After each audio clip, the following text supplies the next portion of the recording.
yang kau lakukan atas kehendak Tuhan Allahmu di padang gurun selama 40 tahun itu. Maksud Tuhan ialah merendahkan hatimu dan mencobai engkau untuk mengetahui apa yang ada dalam hatimu, yakni apakah engkau berpegang pada perintahnya atau tidak.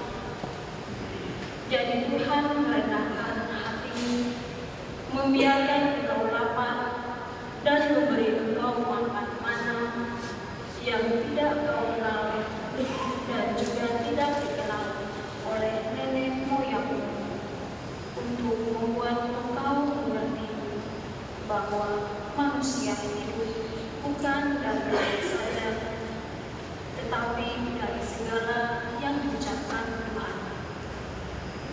Ingatlah selalu pada Tuhan Allahmu yang menolong engkau keluar dari tanah Mesir, dari rumah perbudakan. Dialah yang memimpin engkau melalui padang gurun yang luas dan dahsyat itu, dengan ular-ularnya yang ganas serta kalajengkinya, dengan tanahnya yang gersang yang tidak ada air. Dialah yang membuat air keluar bagimu dari gunung batu yang keras. Dialah yang di padang gurun memberi engkau makan mana yang tidak dikenal oleh nenek moyangmu. Saudara-saudaraku terkasih, bukankah piala syukur yang kita syukuri merupakan persekutuan dengan darah Kristus? Bukankah roti yang kita bagi-bagi merupakan persekutuan dengan tubuh Kristus? Karena roti itu hanya satu, maka kita ini sekalipun banyak merupakan satu tubuh, karena kita semua mendapat bagian dalam roti yang satu. Demikianlah sabda Tuhan.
Orang-orang Yahudi pun saling bertengkar dan berkata, bagaimana dia ini dapat memberikan dagingnya kepada kita untuk dimakan?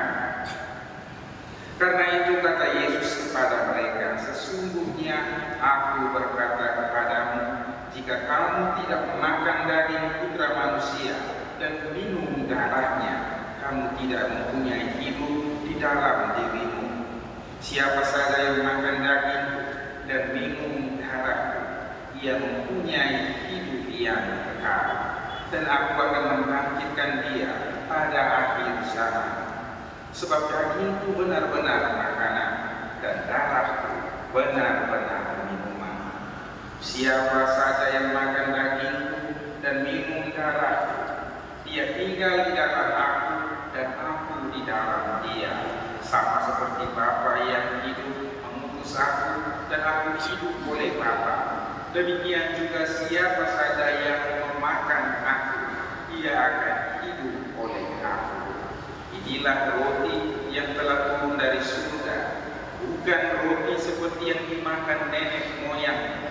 mereka telah mati. Siapa saja yang makan roti ini, ia akan hidup selama-lamanya. Baik saudara-saudari, umat beriman yang terkasih dalam Tuhan kita Yesus Kristus, hari ini kita merayakan hari raya tubuh dan darah Tuhan kita Yesus Kristus. Merayakan hari raya tubuh dan darah Yesus Corpus Christi. Melalui perayaan ini, gereja mengarahkan kita kepada kebenaran iman bahwa Yesus sungguh-sungguh hadir secara nyata di dalam perayaan Ekaristi. Bukan sekedar simbol, tetapi nyata, realis presensi, real present. Ketika di perjamuan terakhir, Yesus tidak bilang, ambillah dan makanlah, inilah lambang tubuhku, inilah lambang darahku.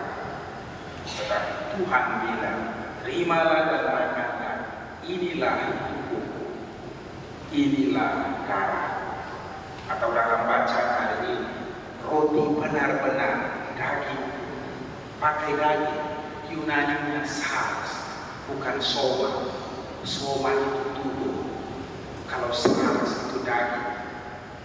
Pada Natal kita dengar logos sars, egeneto, sabda sudah menjadi daging. Daging yang mentah, yang ada kandungan darah, yang ada selnya. Itu mau mengatakan bahwa benar-benar menjadi daging. Tubuhku dan darahku yang kuberikan kepadamu, bukan lambang tubuhku, bukan lambang darahku. Kemudian di dalam perjalanan waktu, kata-kata institusi ini dirubah dan ditambahkan, dicocokkan dengan teologinya masing-masing. Bukan lagi inilah tubuh, inilah lambang. Perjamuan yang kita rayakan ini hanya lambang bahwa itu saudara-saudari. Tidak, tubuh Tuhan sungguh hadir. Karena kenapa? Dari tubuh dirubah menjadi lambang, karena tidak ada imamat. Suksesi terputus, orang mulai buta, hanya lambang supaya bisa dirayakan. Karena Ekaristi dirayakan harus ada imam yang merubah waktu itu, roti dan anggur menjadi tubuh dan darah Kristus. Mendalam Ekaristi kita kenal transubstansiasi. Trans itu perpindahan, perubahan substansi, hakikat. Jadi roti dan anggur ini nanti rupanya tetap anggur, ada alkoholnya, tetap roti, ada kandungan warna putih bulat. Tetapi hakikatnya sudah berubah menjadi tubuh dan darah Kristus. Rupanya tetap sama. Sama dengan kita manusia, dari kecil kita pendek, sudah besar kita tinggi. Tetapi tetap substansinya tetap Hippolito. Hippolito kecil mungkin pendek. Itu juga seperti transubstansiasi, rotinya tetap sama, hakikatnya berubah karena ada akar bagi kami menjadi tubuh dan darah Tuhan kami Yesus Kristus. Benar-benar bukan lambang. Di hari raya tubuh dan darah Tuhan kita Yesus Kristus, gereja membuka kesadaran kita bahwa Kristus sungguh hadir, bukan lambang, bukan rutinitas. Tetapi ketika merayakan Ekaristi, Kristus sungguh hadir secara nyata. Lakukanlah ini sebagai kenangan akan adaku. Anamnese. Anamnese itu kenangan, tapi bukan kenangan mengenang mantan yang hanya di dalam otak. Kenangan di sini, anamnese itu menghadirkan kembali peristiwa 2000 tahun lalu. Anamnese mengenang sekaligus menghadirkan kembali kurban Kristus di salib. Oleh karena itu, hargailah, cintailah Sayangilah warisan Kristus ini. Kamu cek semua di dalam agama lain, tidak pernah ada Ekaristi, hanya ada di kita gereja Katolik. Cari, ulang cari di Google yang Ekaristi itu ada di gereja lain, ada di agama lain, tidak ada, hanya di gereja Katolik. Kristus Tuhan itu benar-benar dihadirkan, bukan halusinasi. Karena itu hargai apa yang sudah kita miliki, hargai apa yang sudah dirayakan, dipelihara selama 2000 tahun dengan cara ikut misa. Walaupun arisan ini ada 20, tetapi siapkan pagi itu misa. Bila perlu misa harian, karena Ekaristi menjadi sumber dan puncak penuh penghayatan. Ikut dari awal sampai akhir, bukan lebar di bacaan Injil, komuni keluar-keluar. Tidak main hati, tidak selfie. Karena kita tahu orangnya ada misa kedua, kita di kamar, tapi pada waktu yang sama dia kasih story. Padahal kita keluar, kita lihat dia duduk di depan.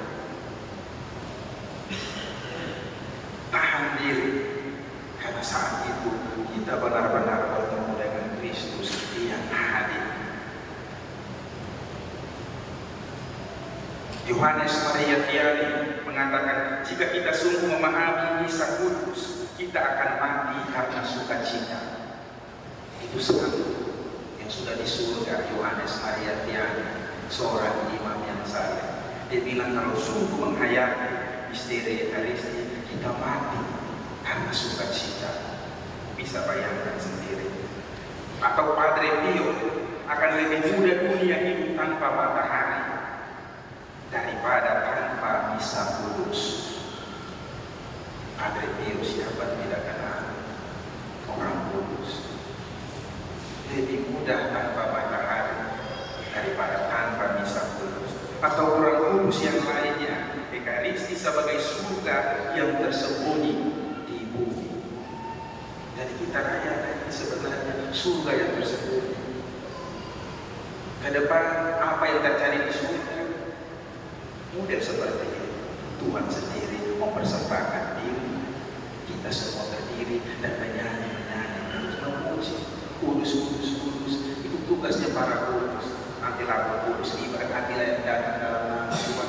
Atau silakan buka kitab Wahyu, lihat apa yang terjadi. Penglihatan apokaliptik.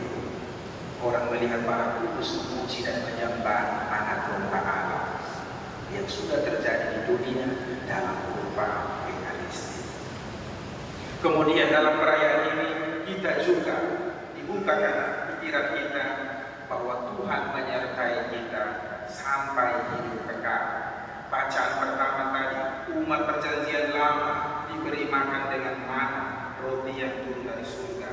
Allah yang sama juga, Allah kadang turun juga menuntut kita umat perjanjian baru dengan mengenyangkan kita lewat roti Ekaristi.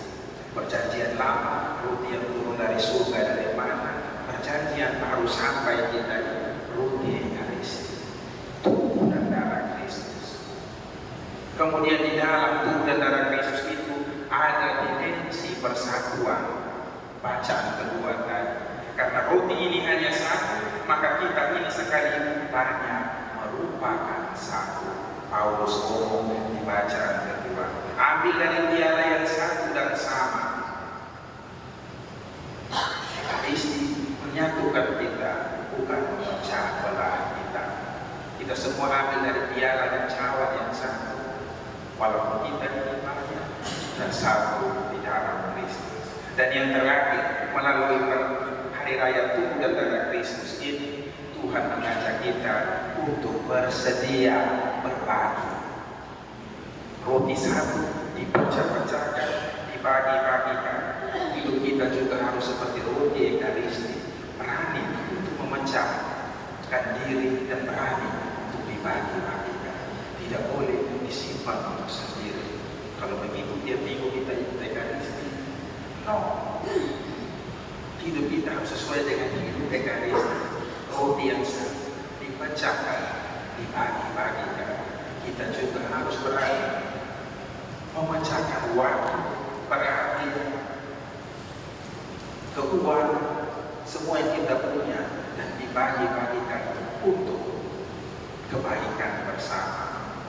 Dengan demikian kita benar-benar merayakan tubuh dan darah Kristus. Kita benar-benar tinggal di dalam Kristus dan Kristus tinggal di dalam